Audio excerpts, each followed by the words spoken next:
Josette Piron, vous êtes au sein du festival Idéclic qui se déroule chaque année à Moirans-en-Montagne sur la communauté de communes de Jura Sud et vous faites plus particulièrement partie de la commission Atelier.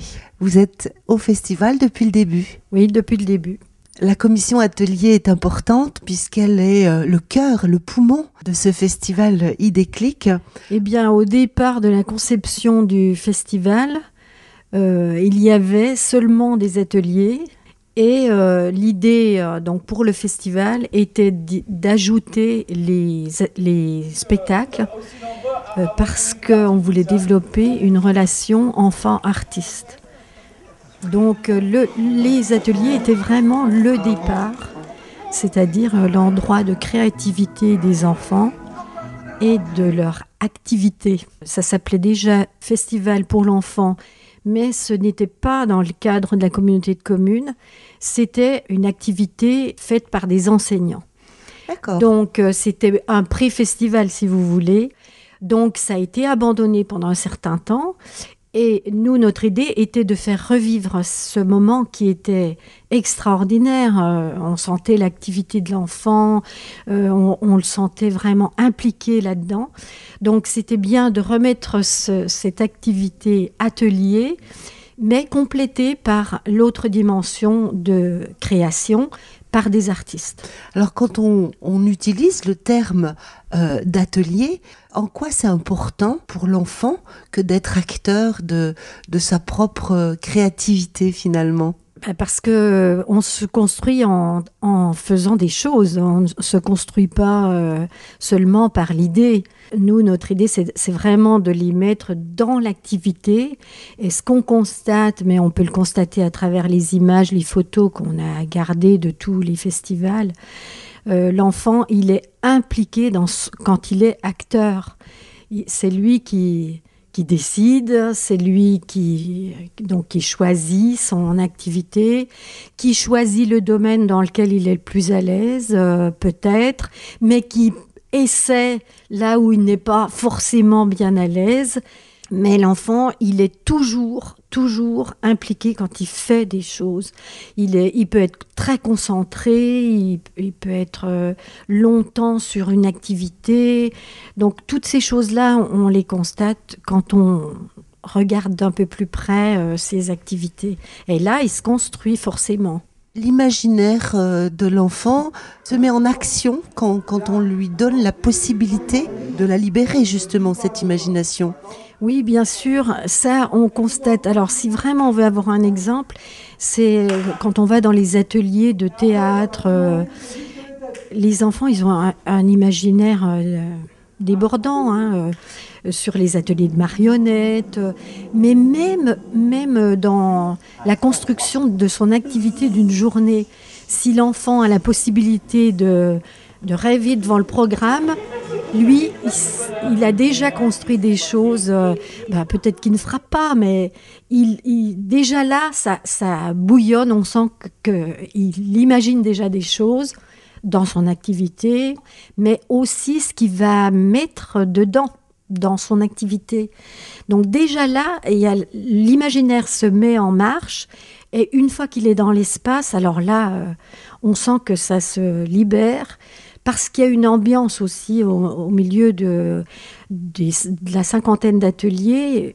Là, il y a une ambiance dans le festival qui lui permet de se dire j'ai la possibilité de faire, quoi. Bon, dans tout le cœur de Moirans, tout est libre puisqu'il n'y a pas de circulation. Et puis aller dans d'autres endroits, c'est sécurisé puisque la navette fonctionne toute la journée pour emmener les parents et les enfants là où ils veulent. On essaie de toucher pour le développement global de l'enfant, de toucher tous les domaines qui l'intéressent. Donc il y a forcément une partie corporelle. On a des ateliers comme l'escalade, le cirque, enfin toutes ces choses-là. On a des domaines qui touchent plus le domaine scientifique, avec des constructions, quelquefois des choses qui touchent aux mathématiques, mais sous la forme plus d'expérimentation, des domaines qui sont plus sensoriels. donc avec des ateliers d'art plastique. On essaie de trouver toutes les facettes qui peuvent développer de l'imaginaire, de la créativité pour le développement global de l'enfant. Qui sont les gens qui encadrent ces ateliers ? Alors, les gens qui encadrent les ateliers sont en général des professionnels qu'on essaie de recruter pour qu'ils correspondent bien à l'esprit du festival. Il y a quelques bénévoles qui ont l'habitude de conduire des ateliers. On essaie de trouver les gens les plus compétents pour coller à l'idée du festival et qui apportent une dimension un peu nouvelle à chaque fois dans leur activité. Alors comment se déroule finalement un atelier type par exemple Alors l'accès aux ateliers est libre dans la mesure des places disponibles. Ça aussi c'est une gestion un peu citoyenne de l'espace, mais on ne s'inscrit pas. C'est-à-dire qu'on circule dans le festival d'une manière libre. L'idéal vers lequel on tend, ce sont des ateliers ouverts en permanence. De toute façon, ils sont toujours ouverts puisqu'ils sont au regard des adultes, tout le temps. Mais l'idéal, c'est que l'enfant puisse entrer et sortir quand il veut, sans perturber, bien entendu, mais qu'il puisse entrer et sortir quand il veut, parce que les enfants n'ont pas tous les mêmes réactions face à une activité nouvelle. Donc il faut donner à l'enfant la possibilité d'observer, s'il en a envie, avant de rentrer dans l'activité. Et puis de s'en retirer lorsque, il n'arrive plus à se concentrer, par exemple, ou parce que l'activité ne lui convient plus. Il peut y avoir certains aspects qui rebutent les enfants. L'intérêt aussi, c'est que l'enfant, il est au milieu d'un groupe. Donc, il peut se constituer son petit univers, rester dans un petit coin tranquille s'il en a envie. Mais forcément, la relation avec l'autre existe puisque les autres sont autour. Donc, il y a du matériel à partager, il y a des choses comme ça, des étapes de travail à respecter. Donc, il va forcément être obligé de demander conseil. S'il ne va pas vers l'adulte, il va vers ses copains. Donc, il y a toute cette relation à gérer avec l'adulte et avec les autres enfants, bien sûr. Donc, c'est forcément une éducation à la citoyenneté. Vous avez une idée du nombre d'enfants qui sillonnent ces différents ateliers chaque jour ? Entre 1000 et 1500, 1600 les jours vraiment d'affluence. Moi, ce qui m'étonne toujours depuis le début, c'est l'ambiance qui règne.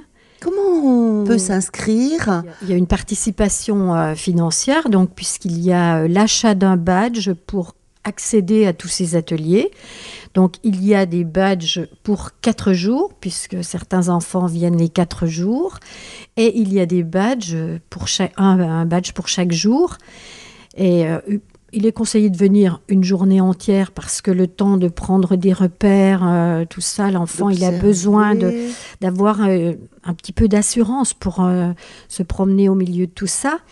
Et donc, l'enfant, dans sa journée, peut choisir où il va. Bien entendu, il ne fera pas 50 ateliers, c'est évident, mais il aura envie peut-être d'aller dans un domaine plus que dans l'autre. Donc, ce badge, on l'achète dans le kiosque des ateliers, qui est sur place le matin où on arrive ou la veille, puisque le kiosque est ouvert la veille au soir. Et puis quand on habite loin, on peut réserver, bien entendu. Donc on peut se renseigner sur le site d'Idéclic. Et puis pour les enfants de la communauté de communes, donc ils bénéficient d'un régime particulier. Par l'intermédiaire de leur école, ils vont pouvoir avoir la publicité, bien entendu, et un petit bon de réservation, parce que les enfants de la communauté de communes bénéficient d'un tarif spécial. Les ateliers, eux, sont ouverts aux enfants de quel âge minimum ? Les ateliers sont ouverts pour les enfants de 4 à 12 ans. Bien entendu, les enfants qui sont un peu plus grands peuvent venir. Est-ce que vous avez déjà rencontré des enfants qui viennent depuis toujours finalement ? Oui, il y a des enfants. Alors nous, sur Moirans, bien entendu, on les connaît, ces enfants-là. Ils sont venus petits, donc ceux qui ont commencé le festival sont grands maintenant.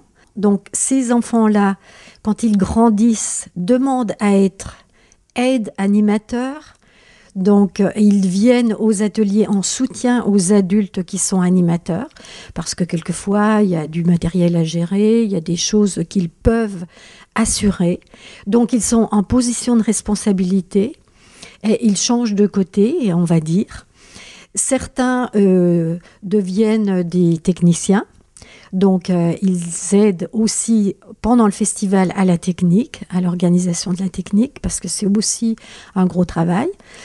Plus ils grandissent, plus ils ont des situations de responsabilité. Donc, ils grandissent petit à petit avec nous. Et puis, quand ils deviennent grands, ben voilà, ils choisissent des métiers, quelquefois qui ont trait à de l'animation, un côté artistique, technicien, il y en a qui sont devenus techniciens. Enfin, moi, j'en connais une qui est devenue esthéticienne et qui pense se spécialiser dans le maquillage artistique. Donc voilà, vous avez pu repérer finalement. Voilà, tous ces enfants-là, ils nous font part bien sûr de leur vécu. Ces enfants-là, ils parlent à la fois des ateliers, mais à la fois des spectacles qui leur ont donné des émotions visuelles, des émotions dans leurs sentiments, des questions qui leur ont été posées. Et ça, c'est intéressant de voir comment toute la construction, on ne maîtrise pas du tout ça. C'est quelque chose qui nous échappe, heureusement, et qui leur est propre. Mais quand on a l'occasion de les rencontrer, parce qu'on les rencontre aussi quand ils deviennent parents et qu'ils amènent leurs enfants, et ils donnent comme ça des pistes de ce qu'ils ont vécu et de quelle résonance ça a eu sur eux. Merci Josette.